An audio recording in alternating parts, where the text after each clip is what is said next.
What's up, YouTube? It's been a while, as you can tell. I've been quite the slacking on the YouTube. I haven't been making videos. I haven't been editing the videos. I haven't been doing much. I mean, even on the car-related area, I've been slacking. I've been busy with work and school and all this craziness going on. Not a lot of time to record. But as far as this video comes, it's going to be about my 1970 Pontiac GTO. This car is a very special car to me. It was my replacement project car after the whole Mustang blowing up and going crazy.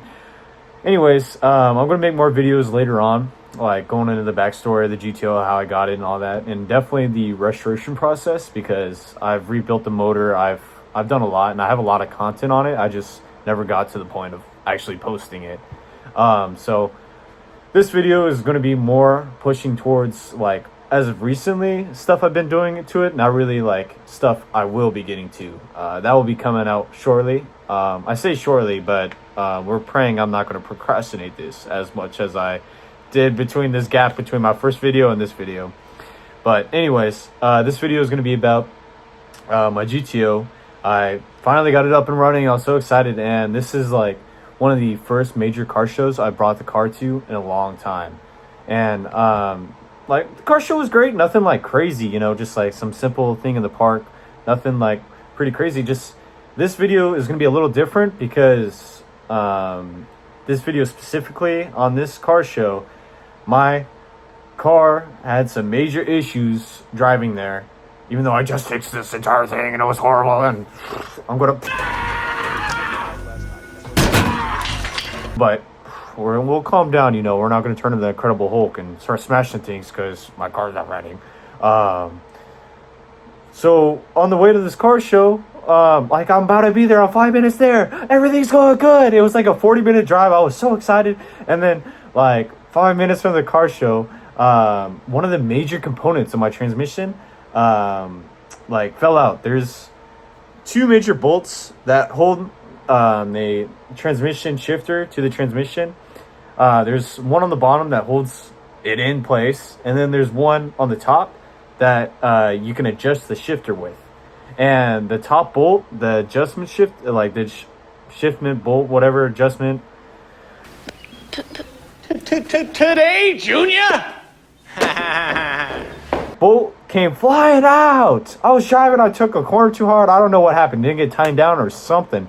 But that bolt, I heard a just big metal flying across the street, and then my shifter, like, this thing was, oh my goodness, like, it was horrible. Like, like, it wasn't too bad pulling into the car show.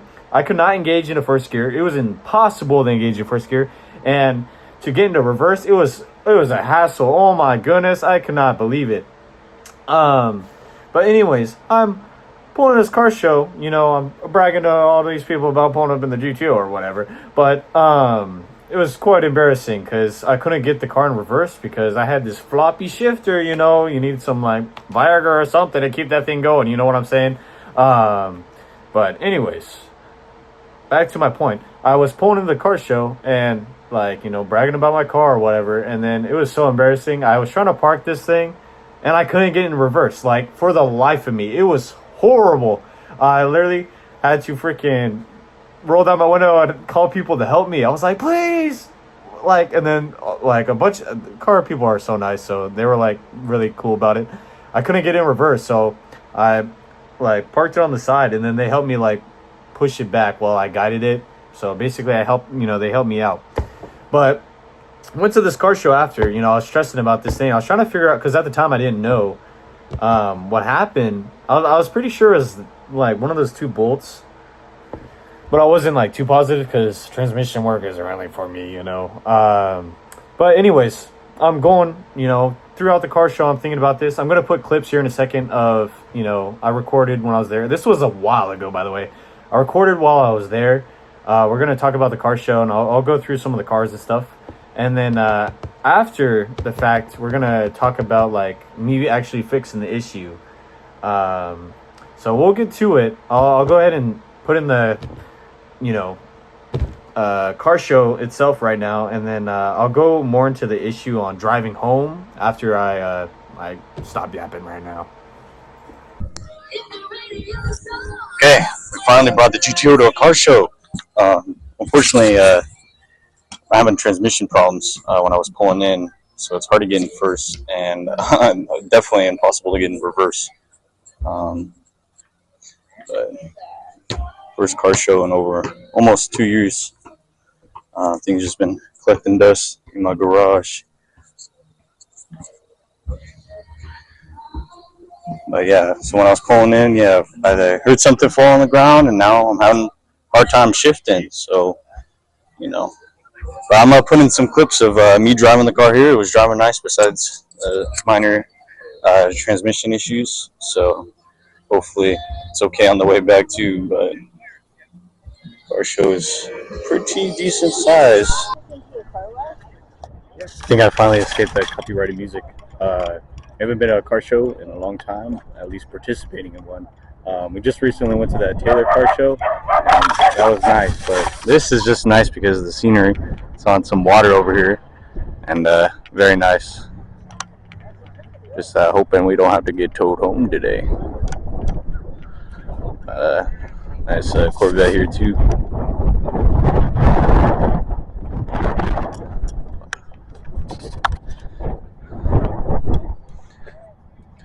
Yeah, I tried recording the last car show that we went to, the Taylor car show, but I had a horrible mic setup, and I think it came out really bad. So I'll have to either configure a way to edit that or stop posting. I had to drive 52 Fort Fairlane in Beater. That's still something you envy today, right?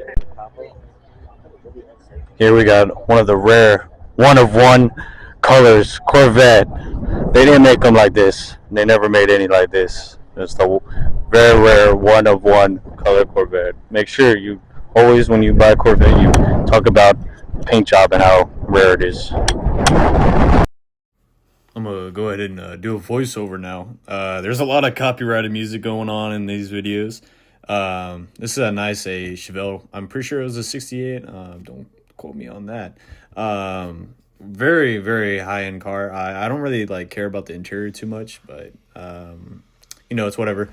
I just wanted to jump in here and apologize for the horrible mic quality on some of these clips. A lot of the good audio clips I did have got very disordered just because of copyrighted music and just horrible mic quality from Temu cameras. But I'm checking out some of these cars, and man, some of these are extremely nice. Like this Mustang right here is phenomenal. Give me flashbacks to my 65 I had. I think this is a 67 or a 68 right here. But I love the interior. Everything's just so nice about it. And as far as this orange car comes, man, beautiful car. I go ahead and zoom in on even more beautiful car, my GTO. But then I'm going to come back to this beautiful orange car. I'm pretty sure this one won a reward or two, but they did a fantastic job. The camera does not do it justice. The paint job on this thing was phenomenal. Oh my goodness. I wouldn't mind getting a classic like this. I can't say I would have it fully restored like this, but it was extremely nice. And then here's, another very nice car I saw. I think this one had nitrous or something crazy on it. I can't really remember. It was months ago. But I go back to the orange car just because I can't stop admiring how beautiful this thing is. I would love to get a classic car like that. I don't know if I would keep it that mint condition. And there was this GTR there, which was phenomenal. I love the R35. It's just, unfortunately, on the R35, they're great cars. But at this car show, they had a second one that they converted to electric. So you got to see the difference, Then I pulled up to this dumpster of a freaking vehicle. I don't know why they have this at a car show, but I guess, some people want to show off their dumpsters. But, yeah, we're going to get back into the car show. I think some of these are normal audio. We got a crazy blower motor on this Corvette over here. This, typical LS swap.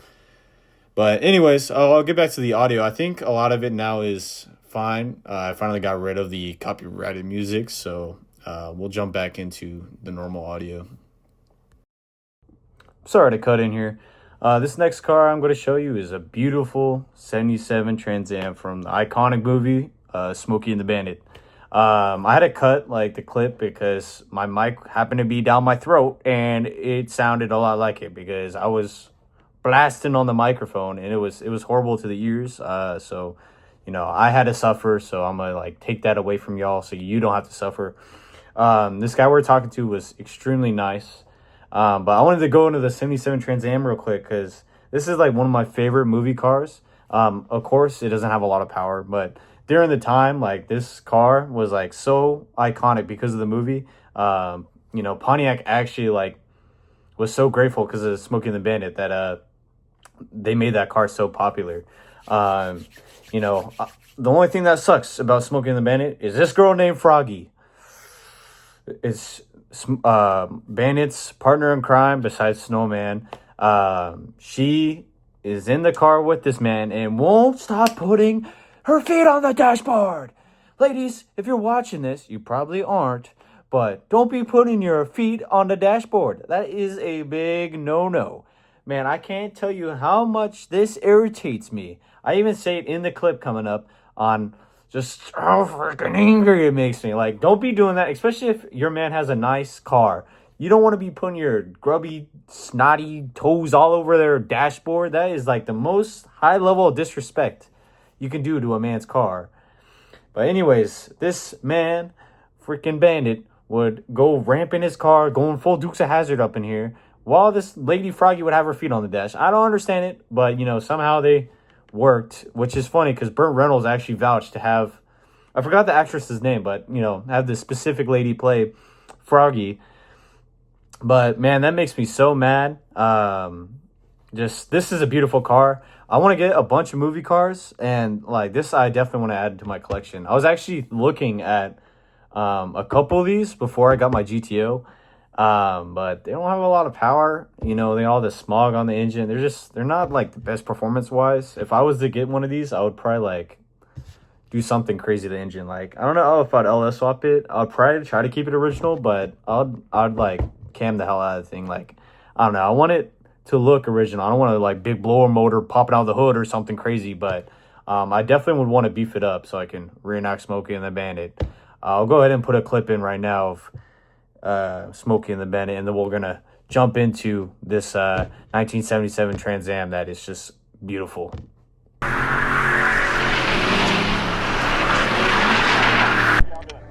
Doing all right. We're looking at the, Burt Reynolds mobile. Yep. Yeah, I swear if Froggy puts her feet on this dash, I'm gonna lose my mind, dude. You can't watch the movie because of Froggy's feet on the dash. He always gets them every time. Really? Yeah. See, this was my car.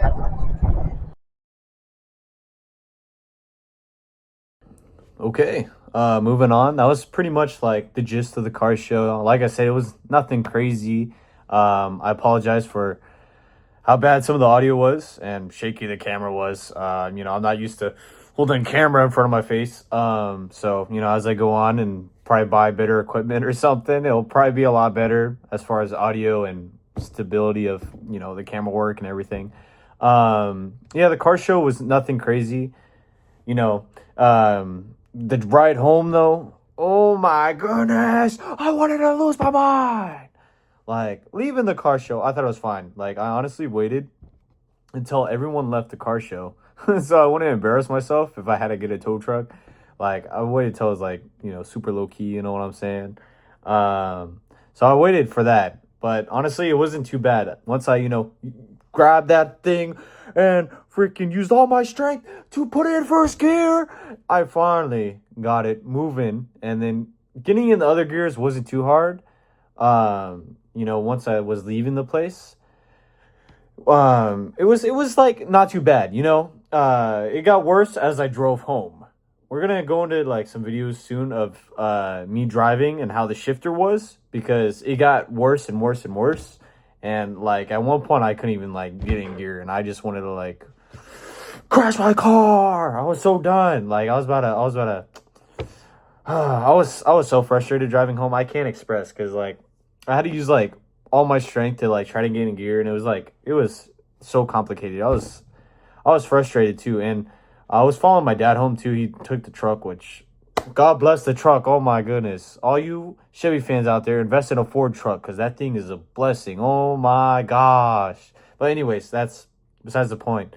I I was like falling behind because one, it was impossible to shift. This is a manual car, and it's just I can't get it in gear, and it was just like I was losing my mind at these stoplights. I couldn't get in first gear, and like that was just the hardest part was just getting in first gear. I just couldn't do that, and I was just like losing my mind. And then it just sucks too because my car has an extremely bad oil leak, so if I like floor it too hard, it's gonna like shoot out oil. And then I had to floor it hella hard because I couldn't get in first, so I just slammed that thing in a second, and it was just not stop wanting to do like burnouts and stuff. And I needed to I don't know, it was just not a good drive back. But after I put in this clip right here of how the shifter actually was driving, I'll show how it was when I pulled in the car show and it fell out.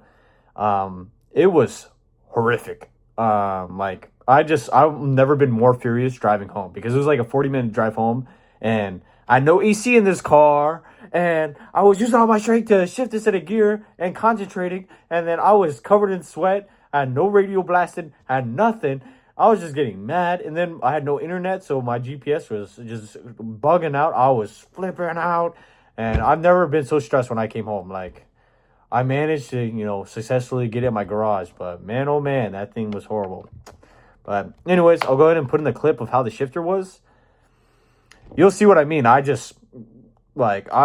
trying to get in gear, and it won't get in gear, so...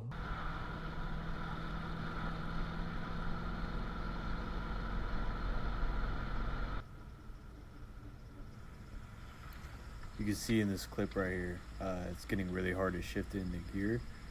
You can see I'm struggling to put in first right here, or even put it in neutral. Yes, sir.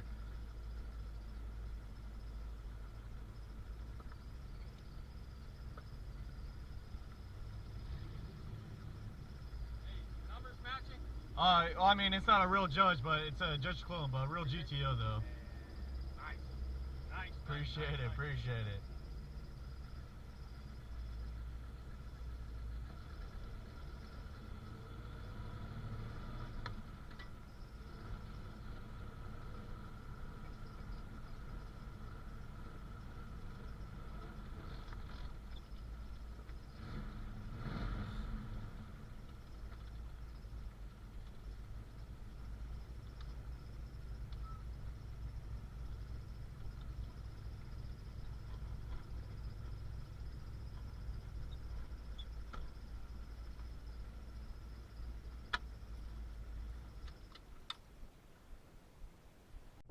Well, you can see from those last few clips that was not enjoyable at all to be driving home. You get what I mean now, where it was just extremely hard to shift into gear. It started off okay, and then it just got worse and worse and worse. I thought I was just shifting wrong or something, but no, it was just the bolt came out of the transmission. I found a little trick to doing it, trying to shift it on the way home. It was still a very big pain. And the worst part about it too is since the shifter lost the adjustment bolt, it was too far forward, and I kept slamming my hand into the dashboard, as you saw in the clip there. And I was slamming it into the radio, and I cut my hand really bad on the dashboard and on the sharp edge of the radio because I was just constantly jamming my hand in there trying to drive it home, and it was just. I was not happy when I got home. I was so ready to just throw hands with my car. I was going to get in the boxing ring, and, I'd probably lose because they would just, they got that weight over me or whatever. But anyways, I got home, after a horrible drive of trying to, shift that thing, slam my hand to the dash. And, it was just overall not a good experience on the way home.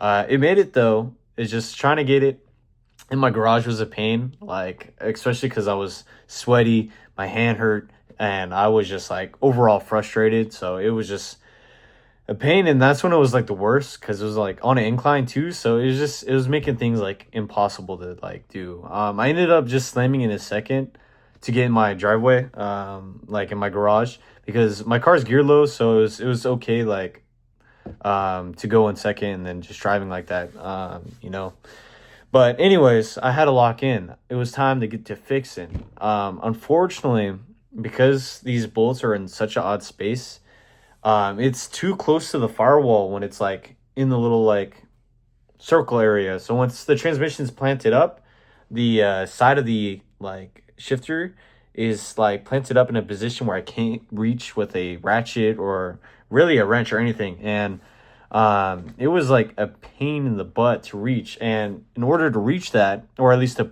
have enough room to put a new bolt in, I had to pull the transmission down, not like all the way, but I had to let it hang. So I had to remove the cross member, which wasn't too bad. I've done it before. Probably going to come out with a new video soon. I had to pull out the transmission because there was a lot of issues with that, but we'll go into that when future video. No spoilers, you know. But anyways, so I had to let the transmission hang.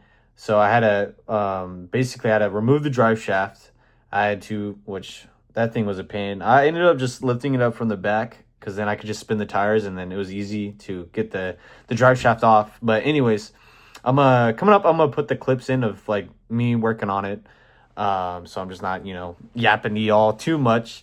But anyways, I had to pull the drive shaft down, move the cross member, and then I ended up letting the transmission hang while still connected to the engine. And I just let it hang, and then I was able to reach the bolt. And well, there was no bolt there, but I was able to reach where I was supposed to put the bolts in. And my dad actually ordered a like whole Muncie like kit for rebuilding the shifter of a transmission. But I didn't really want to do that because that like just seemed like a pain in the butt. So I was just gonna use the bolt for it because, you know, if it ain't broke, don't fix it type stuff. So I just tried using the bolt, but because it was like from a different shifter kit, it didn't fit. So I ended up just going to O'Reilly's and picking up some starter bolts because they had a gap like in the between that's not threaded and then the thread at the end. And I found one long enough that fit perfect in the transmission. And then I grabbed just a nut that fit it and tightened it on the other side. And then it actually got fixed. And in the process of doing this, I did one of the best modifications anyone can do on a budget. I replaced the shifter knob because I had the Hurst shifter on there. It was kind of a weird, like, straight shifter. I didn't really like it, especially because the experience I just had slamming my hand in the dash. So I just replaced it with, like, the traditional ball shifter, and I enjoy that so far a lot better. But anyways, so I ended up pulling the transmission, like, let it hang, and then I put that bolt in, and then I had to put all that back up. Funny that I did that because I just pulled out my transmission and I'm pulling out my engine again because I'm doing something completely different, which I wish I waited to do that because I just had to restart my entire process of pulling the transmission down after I already put it up. But that'll be in a future video coming soon, hopefully, if I don't procrastinate another 3 months like this video. Yeah, but I'm gonna put in the clips of me working on the car. I'll probably fast forward it because it was a lot of me messing up because I was doing it by myself, so I had to keep jacking up the engine and stuff. It was just a pain, but luckily I got it fixed and it's shifting good now. So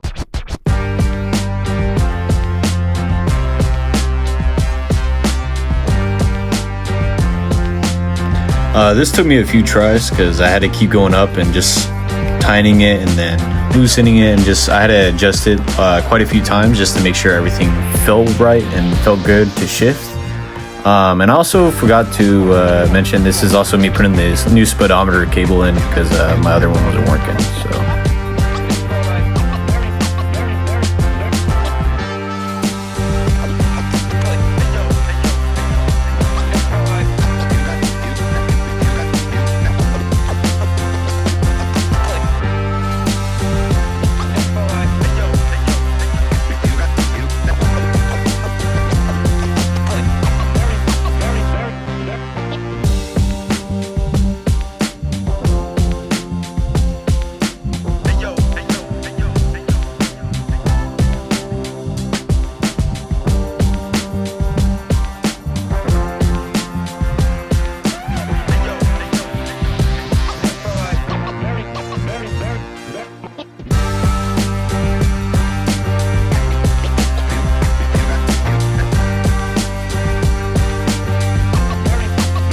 So this is the bolt, the one on the top, the chrome one right there, the normal bolt is the one I had to actually replace. You can see what I mean now. I just zoomed out for y'all. Like the two bolts, the one on the bottom right on the right there is the one that holds it in, and then the top one is the one to adjust it. So okay, GTO is fixed now. My shifter actually